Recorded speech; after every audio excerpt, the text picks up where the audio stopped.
अंडे ख़राब हो रहे हैं। किसी ने कमेंट किया था कि अंडे ख़राब हो रहे हैं और अंडे ख़राब होने की वजह क्या है, ह्यूमिडिटी का क्या होता है, ये चक्करबाजी और ये अंडे ख़राब क्यों हो जाते हैं, ये सारी बातें आज की वीडियो में बताऊंगा। और सारी की सारी वीडियो एंड तक लाजमी देखनी है। आज आपको ऐसी सारी मालूमात दूंगा जो मैंने इंटरनेट से स्टडी की आप लोगों के लिए। देखो यार, मैं कोई उस्ताद हूँ अपने तजुर्बे के मुताबिक, लेकिन तैमूर सर आज आपको जो भी बातें बताएंगे वो इंटरनेट से स्टडी करने के बाद बताएंगे। अपना तजुर्बा भी आपके साथ शेयर करेंगे कि उनका तजुर्बा क्या रहा है। तो चलते हैं, आज का जो टॉपिक है उसको शुरू करते हैं कि एग से बच्चे निकलते से पहले क्यों मर जाते हैं, ह्यूमिडिटी की क्या साइंस है, ह्यूमिडिटी होती क्या है। ये सारा टॉपिक डिस्कस करने से पहले मैं आपको एक तारीख़ी जुमला जो कि जो तारीख़दान है वो अपने साथ जब भी लिखेगा पाकिस्तान की तारीख़ में वो लिखेगा सुनहरे हरूफ से, और वो जुमला है कि भाई बिज़नेस जिसको करना है वो हमारे पास ना आए और शौक़ जिसको करना है वो हमारे पास आ जाए। तो भाई मेरे भाइयों, पहला टॉपिक से रिलेटेड जो क्वेश्चन है वो आपको के जहन में ये होना चाहिए कि तैमूर भाई तैमूर सर हमने ह्यूमिडिटी के हवाले से काफ़ी मालूमात सुनी है। ह्यूमिडिटी पहले तो ये समझाएं कि ह्यूमिडिटी क्या है। देखो दोस्तों, आप लोगों को कोई भी बात समझने से पहले उसका बेसिक कॉन्सेप्ट और उसकी साइंस पता होनी चाहिए कि साइंस है क्या। ह्यूमिडिटी कहते किसे?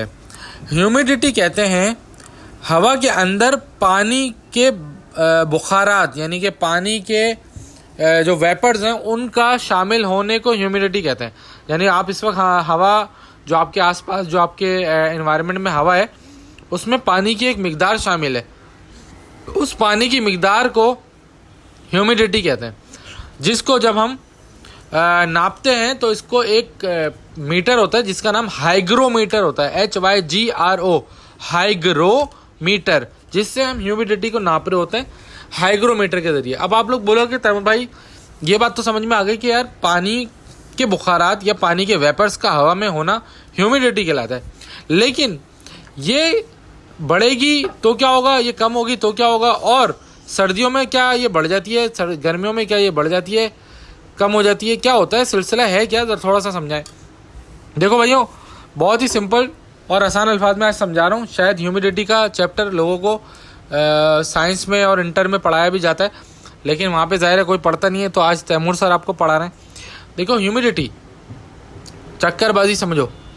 अगर हवा के अंदर प्यास बढ़ गई का मतलब है कि हवा प्यासी हो गई का मतलब ये होता है भाई कि हवा में ह्यूमिडिटी कम हो गई है। और ह्यूमिडिटी जब आप हाइग्रोमीटर पे देखोगे, हवा में प्यास का बढ़ जाना, प्यास यानी प्यासी हवा हो गई है, वो चाह रही है मैं पानी को पीऊँ। अब पानी को पीने की प्यास जब हवा में बढ़ जाए तो ह्यूमिडिटी कम हो जाती है, और ऐसा अक्सर और बेशतर होता है सर्दियों के अंदर। जी हाँ दोस्तों, आज आपको जो मैं बहुत अहम बात बताने वाला हूँ, ये एग्जाम्पल तैमूर सर जो सिखा रहे हैं आपको किसी ने भी नहीं बताई होगी।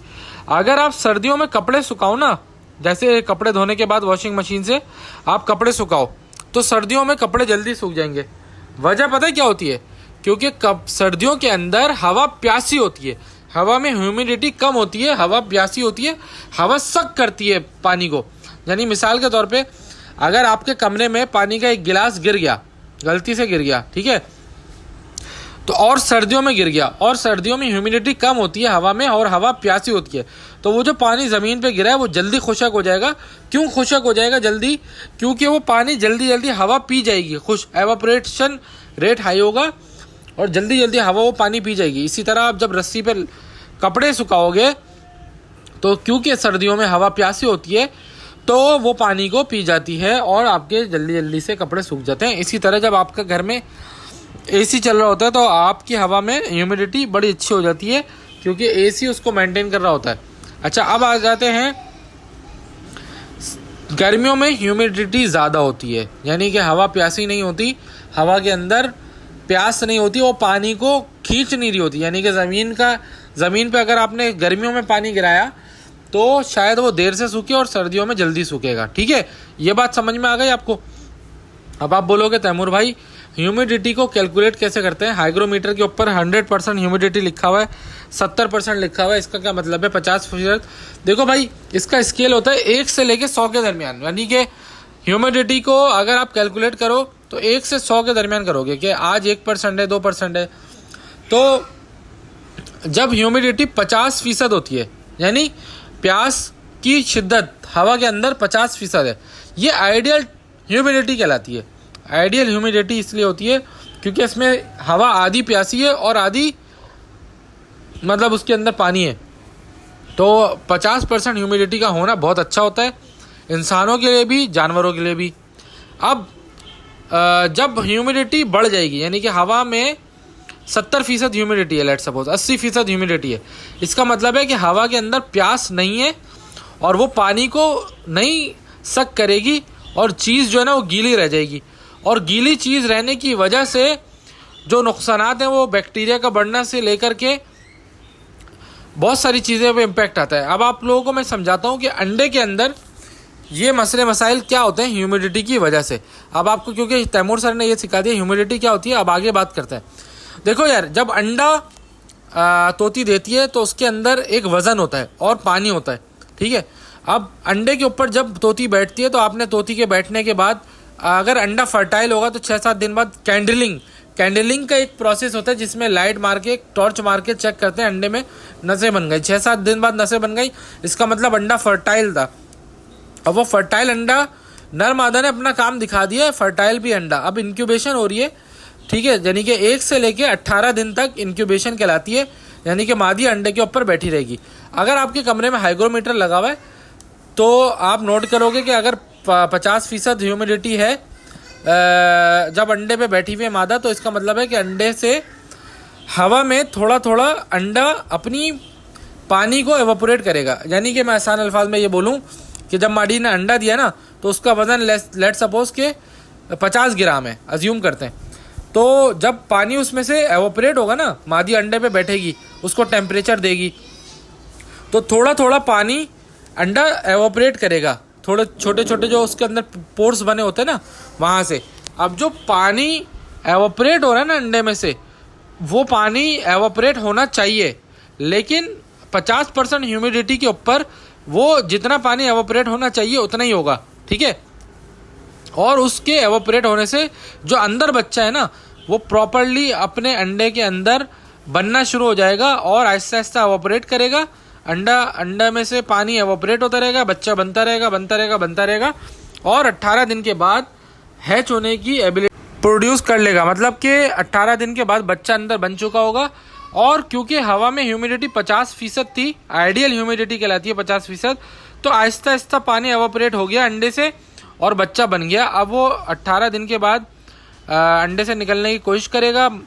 क्योंकि ह्यूमिडिटी बड़ी अच्छी थी तो जो शेल और अंडा है उसके अंदर से पानी उतना ही एवापोरेट होगा जितना नेचुरली होना चाहिए था, और 21 दिन के बाद बच्चा अंडे को तोड़ के बाहर आ जाएगा।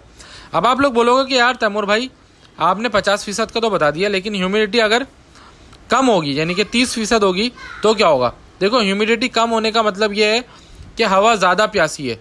यानी कि अगर नेचुरली 18 दिन तक बच्चे अंडे में बनना था और उसमें से अंडा 50 ग्राम का था और अंडे में से पानी एवापोरेट हो के वो 40 ग्राम का हो गया 18 दिन में, अज्यूम करते हैं, या 30 ग्राम का हो गया। अब अगर ह्यूमिडिटी 30% होगी ना हवा में, तो क्या होगा कि पानी जल्दी एवापोरेट हो जाएगा, यानी कि 10 दिन के अंदर ही सारा पानी एवापोरेट हो जाएगा। अब बच्चे को बनने के लिए जो अंडे में पानी था, अगर वो वक्त से पहले एवापोरेट हो गया तो भाई अब बच्चा बनेगा कैसे, बात समझ रहे हो। तो बच्चे को बनने के लिए ना 1 से लेकर 18 दिन तक जो ह्यूमिडिटी चाहिए थी ना, वो ह्यूमिडिटी 50% थी, लेकिन अगर 30% होगी तो अब ये मुसीबत हो जाएगी कि भाई बच्चा जो है ना वो बन नहीं पाएगा और सारा पानी एवापोरेट हो जाएगा और बच्चा बेचारा मर जाएगा, डेड इन शेल हो जाएगा। अच्छा, अब आ जाते हैं अगला चैप्टर, यानी कि ह्यूमिडिटी ज़्यादा होगी तो क्या होगा। यानी कि ह्यूमिडिटी 70% हो, 80% हो तो क्या होगा। अगर ह्यूमिडिटी ज़्यादा होगी, 80% होगी, तो अब क्या होगा कि हवा प्यासी नहीं होगी, हवा के अंदर पानी होगा। अब अंडे में से वो पानी को जो उसने एवापोरेट करके वज़न कम करना था ना, अंडे का 50 ग्राम था, अज्यूम कर रहा था, तो 50 से 40 होना चाहिए था 10 दिन में, 15 दिन में, 18 दिन में।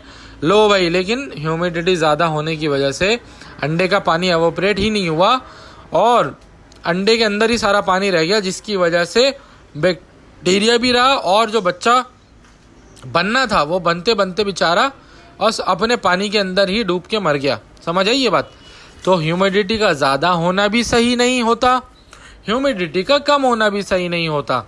आइडियल ह्यूमिडिटी 40 से 45 से 55% के दरमियान रहे तो अच्छा होता है। अब आप लोग बोलोगे तो भाई हम लोग क्या करें, ये तो कुदरती अमल है, कुदरती निज़ाम है। तो भाई हाँ ऐसा है, ये कुदरत का निज़ाम है, लेकिन बजरी तोतों के अंदर ये निज़ाम अल्लाह ताला ने बजरी तोती को इतनी सलाहियत दी है कि वो ह्यूमिडिटी को अपने जिस्म से मेंटेन करने की कोशिश करती है, टेम्परेचर के ज़रिए और पानी के ज़रिए, अच्छी खुराक के ज़रिए। जिस वक्त उसको लगेगा ह्यूमिडिटी कम है, वो ज़्यादा पानी पिएगी और मटकी के अंदर जाके बैठ जाएगी और थोड़ा पानी मटकी में गिरा देगी ताकि वहाँ पे एवोपरेशन हो जाए और ह्यूमिडिटी कम हुई भी है तो ज़्यादा हो जाए। इसी तरह से अगर ह्यूमिडिटी ज़्यादा होती है तो वो अपने जिस्म से हरारत बढ़ा देगी, यानी कि टेम्परेचर को बढ़ा देगी ताकि जो पानी अंडे से एवोपरेट नहीं हो रहा वो टेम्परेचर के बढ़ने की वजह से एवोपरेट हो जाए। और ये सलाहियत अल्लाह ताला ने अच्छी मादियों में रखी होती है। तो कुदरती तौर पे जब ये अमल हो रहा होता है तो हमें ज़्यादा एफर्ट करने की ज़रूरत नहीं होती। हाँ लेकिन अगर आप लोग को एफर्ट करनी है एडिशनल, वो ये होती है कि भाई हाइग्रोमीटर लगा लो। हाइग्रोमीटर से आपको ये पता चल जाएगा कि भाई हमारे यहाँ पे ह्यूमिडिटी बढ़ गई है या कम हो गई है। आपको उस दौरान अंडों के सेहत के लिए करना पड़ेगा कि मादी को एक्स्ट्रा खाना पीना अच्छा देना होगा ताकि वो चीज़ों को मेंटेन कर पाए, उसके ऊपर स्ट्रेस ना आए, ज़्यादा छेड़छाड़ ना करें उस दौरान जब ह्यूमिडिटी ज़्यादा हो जाए या कम हो जाए, ताकि मादी अपना काम अच्छे से कर पाए ना। और अगर कोई आर्टिफिशियल तरीके से ह्यूमिडिटी को बढ़ा सकते हैं, जैसे मिसाल के तौर पे अगर कमरे में ह्यूमिडिटी 30% हो गई और आपको पता है कि 50% अच्छी होती है, तो आप कमरे में पानी के छिड़काव या पानी का टब रख दें, जिससे हवा में जल्दी जल्दी, क्योंकि हवा प्यासी होगी वो जल्दी जल्दी पानी को एवोपरेट करेगी तो आपकी ह्यूमिडिटी मेंटेन हो जाएगी। इसी तरह से उल्टा भी कर सकते हैं, यानी कि अगर ह्यूमिडिटी ज़्यादा हुई हुई है तो कमरे में कोई ऐसा मैकेनिज़्म कर दें जिससे ह्यूमिडिटी को यानी कि हवा फ़ैन चला दें जिससे ड्राइनेस का माहौल पैदा हो और ह्यूमिडिटी कम हो जाए, यानी कि 80% से 50% पे आ जाए। तो कुछ इकदाम आप लोग और हम लोग मिलकर कर सकते हैं। इसमें मज़ीद आइडियाज़ भी डिस्कस किए जा सकते हैं, जैसे जब ह्यूमिडिटी ज़्यादा हो तो क्या करें। तो भाई कुछ लोग जो है वो हीटर लगा देते हैं, ठीक है, इस ताकि वहाँ पे ड्राइनेस का माहौल क्रिएट हो और ह्यूमिडिटी मेंटेन हो। इसी तरह जब ह्यूमिडिटी कम होती है तो कुछ लोग स्प्रे करते रहते हैं, बार बार स्प्रे का कोई मैकेनिज़्म लगा देते हैं, पानी का छिड़काव करते रहते हैं, फर्श को गीला रखते हैं। तो ये सारे आइडियाज़ हैं जिनके ज़रिए से ह्यूमिडिटी को मेंटेन करने की कोशिश की जा सकती है और अपने बर्जीज़ को सपोर्ट किया जा सकता है ताकि डेड इन शेल ना हो। अब आपको समझ में आ गया होगा कि अंडे में बच्चा क्यों मर जाता है। या तो वो ह्यूमिडिटी के कम होने की वजह से मर जाता है, सारा पानी जल्दी एवोपरेट हो जाता है, या ज़्यादा होने की वजह से मर जाता है और पानी एवोपरेट ही नहीं हो पाता, जिसकी वजह से अंडा फर्टाइल होने के बावजूद भी बेचारा वो अपना बच्चा अंदर ही मर जाता है। आई होप कि आज की वीडियो आपको समझ आई होगी। टेम्परेचर और ह्यूमिडिटी के मेंटेन होने की वजह से बच्चा अच्छा बनता है, इंक्यूबेशन में अच्छा रहता है और जब हैचिंग पीरियड आता है तो हैच हो पाता है। और ह्यूमिडिटी अच्छी होने की वजह से जो उसका होल है, जब आखिर में सारा पानी उड़ जाएगा 18 दिन बाद, तो जो होल है वो हल्का हल्का वो हो जाएगा, सख्त हो जाएगा, मतलब कड़क हो जाएगा। जब बच्चा लात मारेगा तो कड़क होल आराम से टूट जाएगा और बच्चा बाहर आ जाएगा। तो ये तरीक़ाकार होता है जो कुदरत का निज़ाम हो रहा होता है। कुछ लोग इंक्यूबेटर यूज़ करते हैं आर्टिफिशियल तरीके से, मुर्गी में, बत्तख में। तो वो ये सारी चीज़ें टेम्परेचर को और ह्यूमिडिटी को बटनों के ज़रिए से मेंटेन कर रहे होते हैं और तभी जो है वो 18 या 20 दिन के बाद उनका बच्चा साथ खैरियत से निकल आता है, क्योंकि उनको पता होता है यार ह्यूमिडिटी को 50 रखना है, 55 रखना है, 40 रखना है, और इसी तरह से टेम्परेचर का पता होता है और अंडों को अलट पलट करना है। तो ये सारी चीज़ें आर्टिफिशियल तरीके से इनक्यूबेटर के अंदर हो भी रही होती हैं, लेकिन यही काम बजरी की मादी कुदरती तौर पे अल्लाह ताला ने उसमें सलाहियत रखी है, वो खुद कर रही होती है। तो आज की वीडियो से उम्मीद करता हूँ आपको बहुत ज़्यादा सीखने को मिला होगा। अगर सीखने को मिला है तो मेरे चैनल को लाइक सब्सक्राइब कर दें, बेल आइकन को दबा दें ताकि जो भी मैं वीडियो डालूँ वो आपको मिलते हैं भाई अगले व्लॉग में। जिन लोगों को रेनबो बर्जीज चाहिए वो रब्ता कर लें 034724333231 कराची पाकिस्तान। अल्लाह हाफिज़।